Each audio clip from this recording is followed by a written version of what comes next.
வந்து இப்ப நான் என்ன உங்கள்கிட்ட சொல்றது?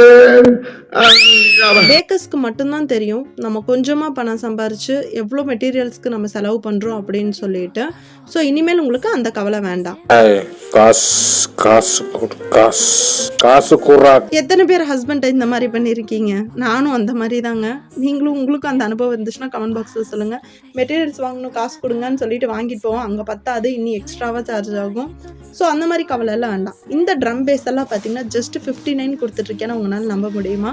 நான் வாங்கினதே ஹை காஸ்ட்டு தாங்க. இப்போ நான் வந்து ரொம்பவே ஹோல்சேல் ப்ரைஸில் தான் கொடுத்துட்ருக்கேன். இந்த மாதிரி 3 பீசஸ் ஸ்க்ராப்பர்ஸ் எல்லாம் பார்த்தீங்கன்னா ஜஸ்ட்டு 40 ருபீஸ் 39 ருபீஸ்லேருந்தே ஸ்டார்ட் ஆகுது நம்மள்ட்ட. அது மட்டும் இல்லைங்க, பிகினர்ஸ்க்கு பார்த்தீங்கன்னா ரொம்ப ஹை காஸ்ட்டாக இருந்துச்சுன்னா ரொம்பவே வந்து ப்ராப்ளமாக இருக்கும். ஏன்னா 35 இருந்தால் நல்லா இருந்திருக்குமே, 25 இருந்தால் நல்லா இருந்திருக்குமேன்னு கண்டிப்பாக யோசிக்கிறவங்களா தான் இருப்போம். ஸோ ஏன்னா நானும் ஒரு காலத்தில் அப்படி தான் இருந்தேன். ஸோ இது பார்த்தீங்கன்னா நம்ம வந்து 3 பீஸ் ஸ்க்ராப்பர்ஸ் எல்லாம்